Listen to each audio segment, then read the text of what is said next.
Good morning, ladies and gentlemen. I'm not sure if I can do my presentation in just 9 minutes. It's quite challenging, at least from Benji's experience. Okay, you know, as one of the veterans of this global 5G summit, I've been attending a couple of 5G summits globally continuously, and one thing I'm not sure is since when people start to talk about the capability of 5G. 5G can do this, 5G can do that. For instance, 5G can change verticals, 5G changes society, 5G changes human beings. As an engineer, the first question coming into my mind is, how can 5G be that powerful and ambitious to do everything? The answer is just right there, inside 5G technology. Technology helps.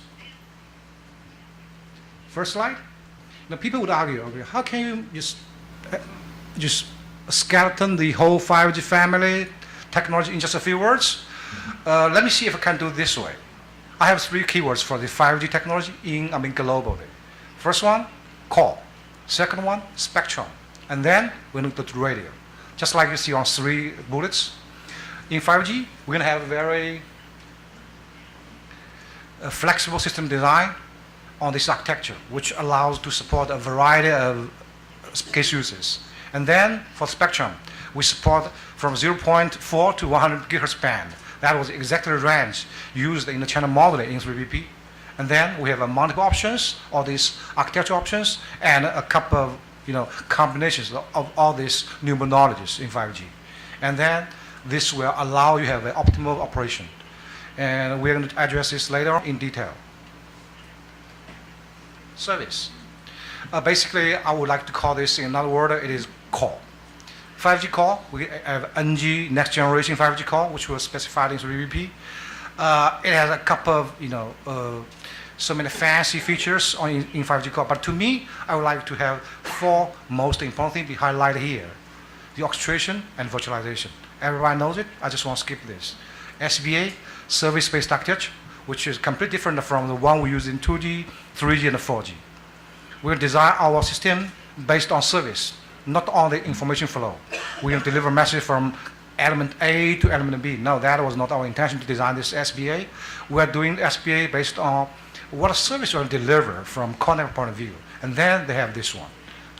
And slicing. People have been talking about slicing for a couple of times. And I believe the most interesting thing is the end-to-end slicing. We are not doing slicing only on the core network side, but we're going to slice it to the radio. This is something very interesting and needs to be discussed. And last one is Mac. It used to be called the mobile edge computing, but now it was only 2 years ago they involved. They call this a multiple access edge computing. The idea is, yes, you can do edge computing, you can be mobile, but you don't have to be mobile. And next one, architecture set.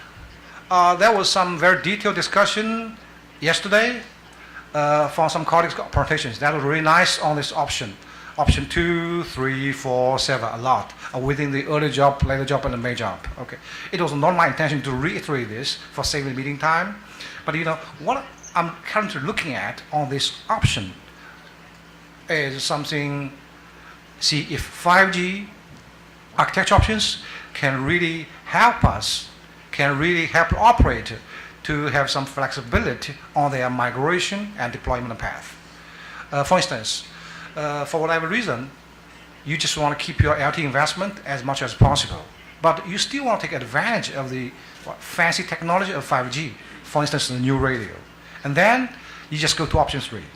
You have the LT exist, and you just equipped with a NR new carrier, even though this one was connected to the existing LT carrier, but from your subscriber point of view, they can see a very lovely logo on their mobile phone saying 5G. Even this service was provided by a NR new carrier. But it's nice. Who cares? As long as this nice service is good, speed is fast, people don't care. So this is something we can take advantage by having these so many options. Another example is, for instance, the option 2. I'm an operator, I'm quite ambitious, and I don't want reinvest a lot of things. For instance, if I go to option 3, I have to involve my existing LT base station from LT to ELT.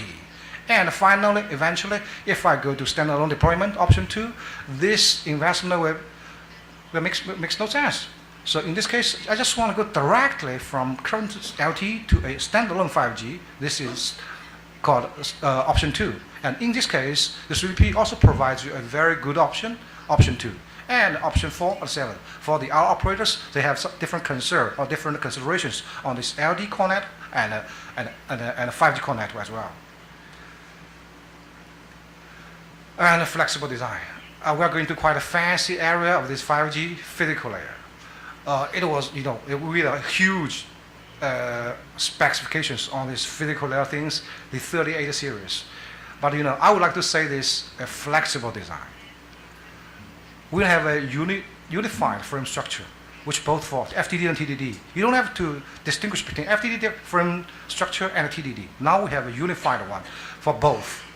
And then the mini slot, just like Benji also raised in his presentation as well. Mini slot as a minimum as 1 millisecond, which allows you to transmit data without any restriction. And next one is the resource grid. The resource grid, the granularity of this resource grid goes to as much as possible to a very low level. In this case, you can allocate the resource per pneumo knowledge, per slot, per subframe. You can do whatever you want because it allows a ultra flexibility for you guys. And then the bandwidth. The bandwidth is something quite traditional. Everybody knows it, but the bandwidth part is something different from 5G. The idea of the bandwidth part is, from UE side point of view, you can support a bandwidth which is less than the whole carrier bandwidth. This allows, flexibility to UE vendors also allows the diversity of the UE market. For instance, I'm a UE vendor for whatever reason I don't know. I just want to implement a non-whole band UE. That's why I go for this bandwidth part, and then I could do some cost reduction, power consumption reduction by doing this way. This is also very good. And the coding schemes, it's quite clear. We have 2 new coding schemes which are completely different from the one used LTE. That was turbo. Antenna, that was also addressed in Benji's presentation, I believe, Or we have another word for this. We call this MIMO. MIMO, theoretically, it provides a, quite attractive technology to enhance your coverage, to increase your spectral efficiency. That's for sure. But what I'm currently looking at today with this group is I want to see some difference in between LTE and 5G. MIMO is not a new word, at least for the guys who have been working with 3VP. Since LTE era, we have been working for MIMO. In 5G, we are working on MIMO as well. So what makes a difference? You can see this table. From 5 aspects, we'll see some difference. If you go to the number 3 and the number 4 row, I would say this is something like a mathematic increase on the port, on the layer number. There's not much of difference in between LTE and 5G. For instance, in 5G, we're going to support up to 12 layers for this MU MIMO, but in LTE, we have only 8. That was something like a mathematical increasement. But on the other side, if you take a look at the second row, you can see the one highlight in the rectangle. This is something completely different from 5G and LTE. In LTE, we don't have any beam management. We don't specify this. This is up to the implementation. But in 5G, thanks to this millimeter technology, the higher frequency, the narrower your beam. In this case, we have to manage all this very lovely tiny beam, and we got to go for a beam sweeping, beam discovery, beam management, and even beam failure and recovery. This is something I believe it's fundamentally different from the one we have in LTE. And NOMA. Now it's going to access. This is also an ongoing study item in RIS 16, and it was foreseen to be a work item in RIS 16 as well. The idea of NOMA is quite straightforward. Normally, on the transmitter side, you're going to apply a multi-array spreading sequence on different users. And with this very lovely spreading, all users can transmit on uplink on the same resource in terms of time domain and frequency domain. And then, thanks to this technology of the MMSC SIG receiver, on the base station side, it can be easily decoded. And then, if you go this way, apparently, you can have an instant improvement in your spectrum efficiency and capacity, since you're going to send data simultaneously on the same resource. Another way we can take advantage by having this NOMA is, I know I'm going to finish, okay, I will do this later. Okay, thank you very much. We have this very lovely NOMA technology, thanks to a secret receiver. You can just deliver whatever you want on an uplink channel. You don't have to go through this traditional 4-step approach. If you want to send something, just go ahead. Drop one message on uplink, and the network decodes this, in a sense, acknowledge, saying, okay, yes, I got it, that's it. It's quite fast, and it's quite attractive way to have this, we call this 2-step approach. This is something completely different from the one, and this one can also be taken advantage by using NOMA. AI. AI has been a quite hot topic recently. It was not being discussed in our industry, but also in the internet industry. I don't want to go through into those details. If we are, typically, if I want to go have some explanation on one AI algorithm, it takes maybe at least 2 hours. So my intention is not to share some categorizations on these AI levels, from level 1 to level 4. Oh, it can easily know. Level 1 is just the beginning level. I believe every company in this industry knows this. It's just a tool-based system. That's it. Level 2, okay, we got a little bit advanced. And then we have expert knowledge be injected into this AI system, but also with a pre-configured, pre-designed algorithm. And in this case, the computer machine do some categorization, do some calculation, and then human do some operation. Go a little bit higher, level 3.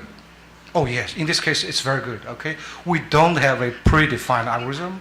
It was all based on this fancy word, machine learning, deep learning, and the machine can do whatever they want, and they can do the action after they did all these analysis.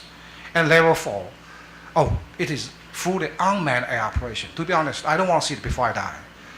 Just imagine, if the machine knows everything, they can do all these things without our assistance, and then they will realize, okay, you guys can only do something like laying on the beach, drinking beer, have some nice barbecue, and then the next question would be, why do we need you guys? And if they do something very strange, okay, it's very, very, very, very dangerous for us. So, to me, I believe, at least for time being, level 3 will be the ultimate goal, at least for this industry for some time.